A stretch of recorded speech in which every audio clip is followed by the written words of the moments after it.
नमस्कार, आप देख रहे हैं नेक्स्ट जेन भारत। मैं हूँ ऋचा जैन कालरा। सीमा पर तैनात हमारे जवानों की सबसे बड़ी ताकत सिर्फ उनका जज्बा और हथियार ही नहीं, बल्कि उनकी सुरक्षा करने वाली लेटेस्ट टेक्नोलॉजी भी है। आज भारत में ऐसे helmets, bullet proof jackets, night vision systems और एंटी ड्रोन टेक्नोलॉजी तैयार हो रही है जो युद्ध का भविष्य बदल सकते हैं। आइए देखते हैं कि कैसे make in India defence technology Bharat को आत्मनिर्भर बनाने के साथ साथ हमारे सैनिकों को पहले से कहीं ज्यादा सुरक्षित बना रही है। एक समय था जब हमारे देश को आधुनिक रक्षा तकनीकों के लिए पूरी तरह विदेशों पर निर्भर रहना पड़ता था, लेकिन आज आत्मनिर्भर भारत और मेक इन इंडिया के मजबूत संकल्प के साथ हमारा देश न केवल अपनी सेनाओं के लिए विश्व स्तरीय सुरक्षा कवच बना रहा है, बल्कि रक्षा उपकरणों के निर्यात में भी नए रिकॉर्ड बना रहा है। उत्तर प्रदेश के औद्योगिक केंद्र कानपुर में स्थित एक विश्व प्रसिद्ध रक्षा कंपनी, जहां दशकों से हमारे जवानों के लिए आधुनिक सुरक्षा उपकरण तैयार हो रहे हैं। यहां जवानों की सुरक्षा के लिए आधुनिक बैलिस्टिक हेलमेट भी तैयार किए जा रहे हैं। फाइबर ग्लास के शुरुआती दौर से निकलकर आज यहां कैवोडोमा 360 जैसा आधुनिक बैलिस्टिक हेलमेट तैयार किया जा रहा है, जो युद्ध के मैदान में दुश्मन की सबसे घातक बंदूक यानी AK-47 की ताबड़तोड़ गोलियों को भी बेअसर कर सकता है। लेटेस्ट जो हमारा हेलमेट है वो AK-47 के अगेंस्ट में काम करता है। AK-47 के 5 शॉट रोकता है हमारा कैवोडोमा 360 हेलमेट। वो हमारा लेटेस्ट इनोवेशन है।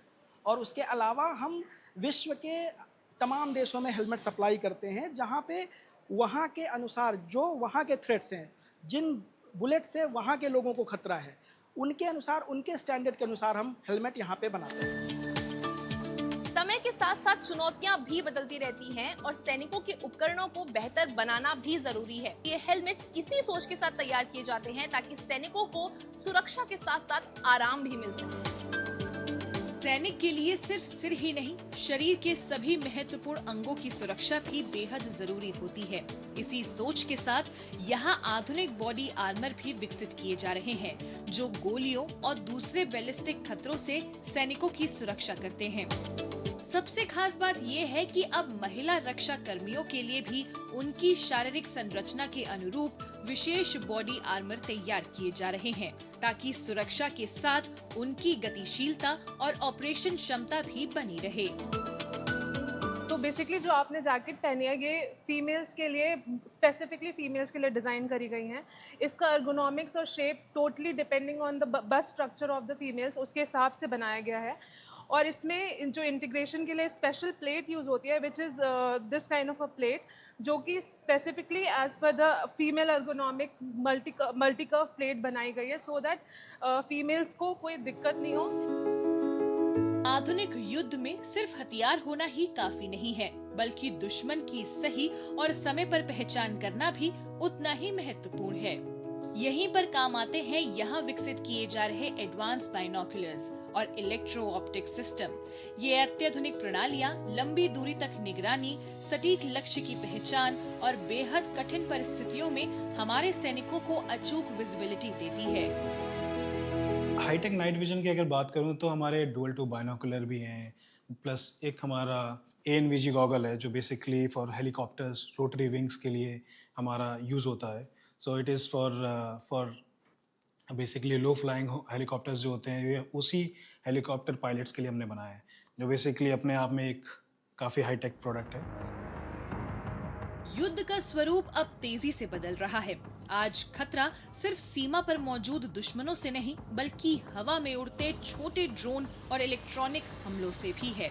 इसी नई चुनौती से निपटने के लिए चेन्नई का ये रक्षा स्टार्टअप पूरी तरह AI आधारित इलेक्ट्रॉनिक वॉरफेयर और एंटी ड्रोन तकनीकों पर काम कर रहा है। यहाँ विकसित हो रहे स्वायत्त इंटरसेप्टर ड्रोन दुश्मन के ड्रोन की पहचान कर उन्हें बिना मानवीय हस्तक्षेप के निष्क्रिय करने में सक्षम है।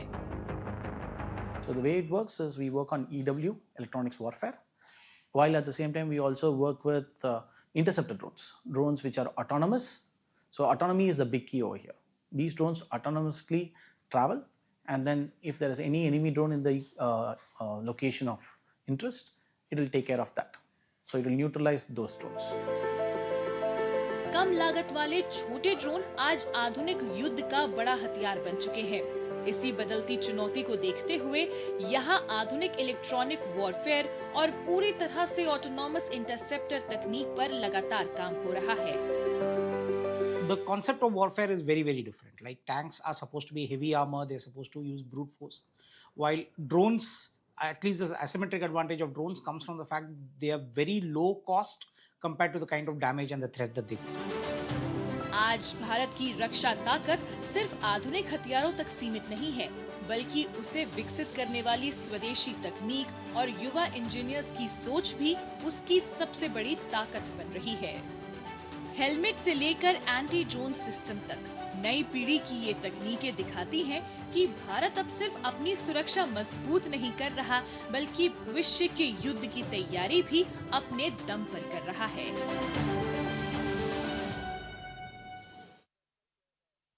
किसी का हाथ छिन जाए या रीढ़ की गंभीर चोट आ जाए तो चलना फिरना मुश्किल हो जाता है, जिंदगी जैसे ठहर सी जाती है। लेकिन अब आर्टिफिशियल इंटेलिजेंस और रोबोटिक्स ऐसी उम्मीद बनकर उभर रहे हैं जो खोया हुआ आत्मविश्वास लौटाने की कोशिश करते हैं। जयपुर की रोबोटिक रिहैबिलिटेशन लैब से लेकर प्रयागराज में ब्रेन कंट्रोल प्रोस्थेटिक हैंड तक, देखिए कैसे भारतीय इनोवेटर्स लोगों की जिंदगी को एक नई उम्मीद दे रहे हैं।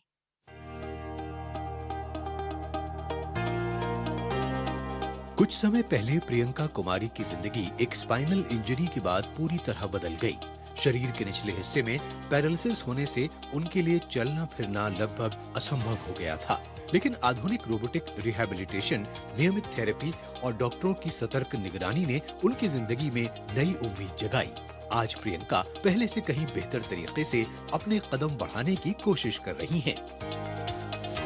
मेरा ऑटो से एक्सीडेंट हो गया था, तो ऑटो के नीचे दबने की वजह से मेरा जो स्पाइन है वो ब्रेक हो गया था। स्पाइनल कॉर्ड इंजरी मुझे हो गई थी, जिसकी वजह से मेरा जो लोअर लिम्ब है वो काम नहीं कर रहा है, सेंसरी लॉस है।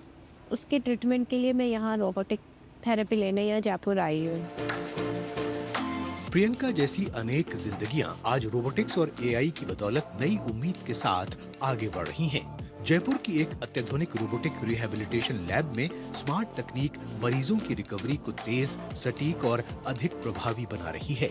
खास बात यह है कि यहाँ वैश्विक तकनीक और भारतीय नवाचार का अनूठा संगम देखने को मिलता है। कुछ मशीनें विदेशों से आई हैं, तो कई अत्याधुनिक system made in India innovation की मिसाल बन चुके हैं। हमारे पास में कई तरह के रोबोट, जैसे एक रोबोट जिसमें पेशेंट को खड़ा करके चलाना, इसको लोबल एंड लेग रोबोटिक्स बोलते हैं। सेकंड रोबोट है ल्यूना ईएमजी, जिसमें पेशेंट ब्रेन से सोचता भी है मूवमेंट के बारे में, जिसे ईएमजी लाइव इलेक्ट्रोमायोग्राम के थ्रू हम पेशेंट का एमएमटी मसल जो पावर है वो जीरो होने पे भी पेशेंट इनिशिएट कर सकता है मूवमेंट एक्टिवली, वो है। फिर एक ब्रेन स्टिमुलेशन है, टीएमएस जिसे बोलते हैं, ट्रांसक्रेनियल मैग्नेटिक स्टिमुलेशन। लेटेंट पेशाब पे कंट्रोल जिसका नहीं होता उसके लिए अलग से हमारे पास में एक रोबोट है। देन वी हैव रोबोट जिसको निगलने में दिक्कत होती है, डिस्फेजिया यूनिट, वो है। ऐसे कई तरह के रोबोट्स हैं जिनसे पेशेंट की होलिस्टिक रिकवरी पे हम लोग काम करते हैं।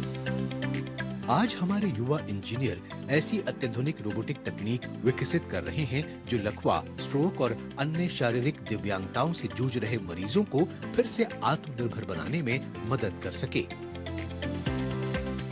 Innovation, technology, robotics, artificial intelligence, ये शब्द सुनने में अच्छे लगते हैं, लेकिन क्या अगर यही किसी दिव्यांग व्यक्ति के जीवन में आत्मविश्वास भर दे, तब तकनीक का असली मकसद समझ में आता है।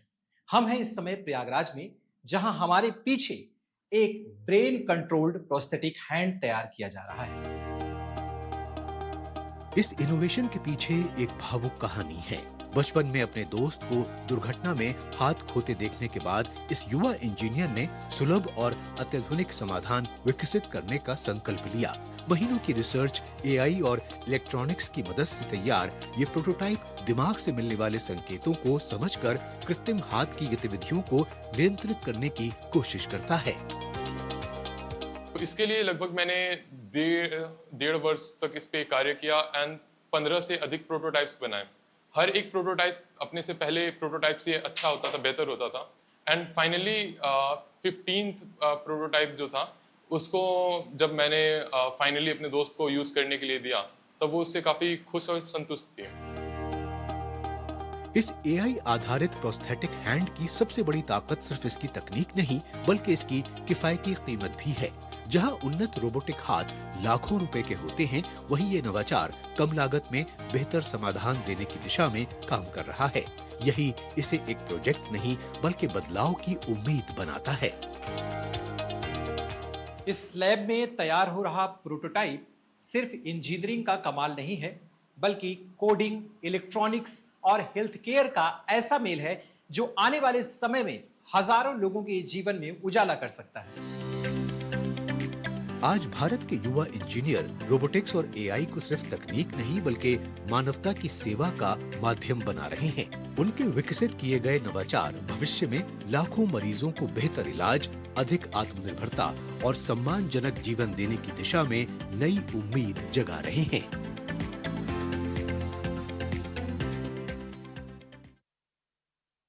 क्या आपने कभी ऐसी नाव की कल्पना की है जो बगैर डीजल के सिर्फ सूरज की रोशनी से चले? केरलम में ये कल्पना हकीकत बन चुकी है। सोलर इलेक्ट्रिक बोट्स न सिर्फ प्रदूषण और ईंधन का खर्च घटाते हैं बल्कि नाव चलाने वालों की कमाई भी बढ़ाती है। आइए देखते हैं ग्रीन टेक्नोलॉजी कैसे पानी पर भारत के भविष्य की नई दिशा तय कर रही है। आज भारत ग्रीन एनर्जी और सस्टेनेबल टेक्नोलॉजी की दिशा में तेजी से आगे बढ़ रहा है। घरों की छतों पर लगे सोलर पैनल हो, खेतों में सोलर पंप या फिर सौर ऊर्जा से चलने वाली गाड़ियों का इनोवेशन हो, सूरज की रोशनी अब हमारी रोजमर्रा की जिंदगी का हिस्सा बनती जा रही है।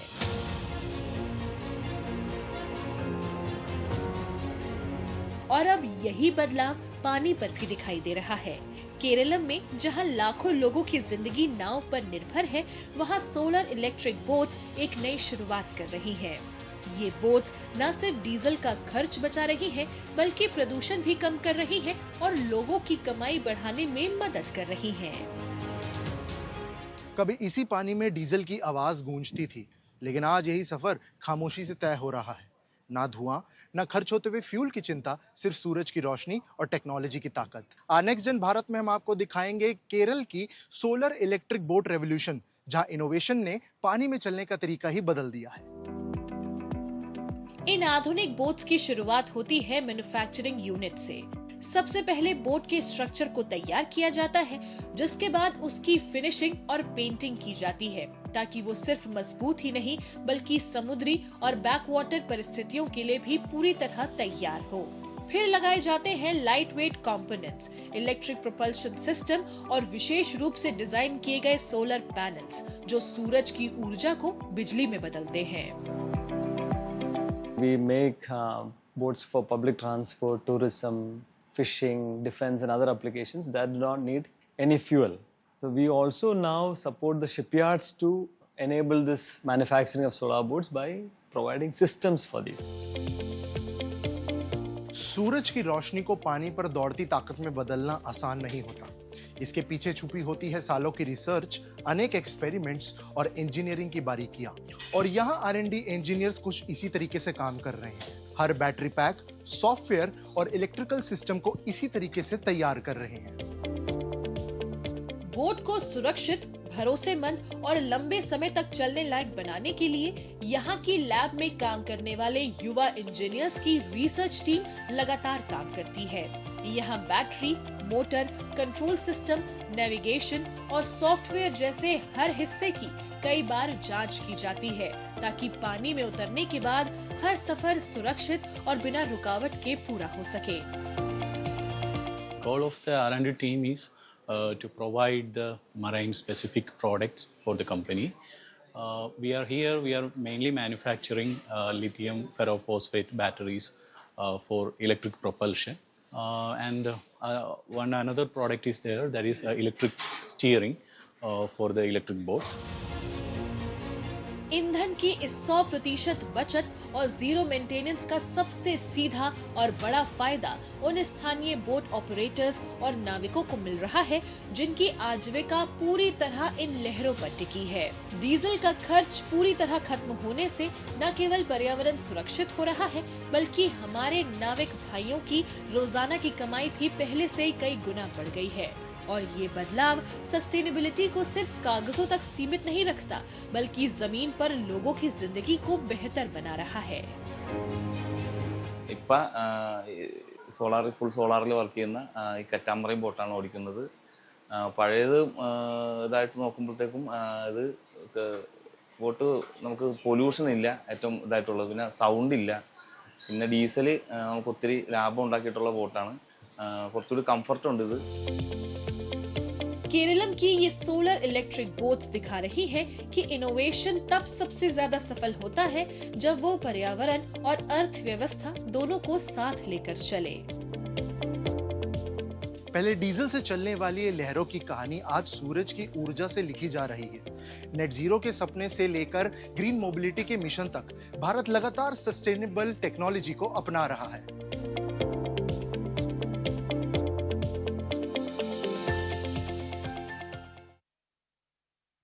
खेल सिर्फ मेडल जीतने का जरिया नहीं, बल्कि जिंदगी बदलने की ताकत रखते हैं। ओडिशा में आदिवासी युवाओं के सपनों को खेलों ने नई उड़ान दी है। दूसरी तरफ एआई खेलों को पहले से कहीं ज्यादा स्मार्ट और निष्पक्ष बना रहा है। आइए देखते हैं मैदान पर प्रतिभा और तकनीक कैसे मिलकर भारत के खेलों को नया भविष्य दे रहे हैं।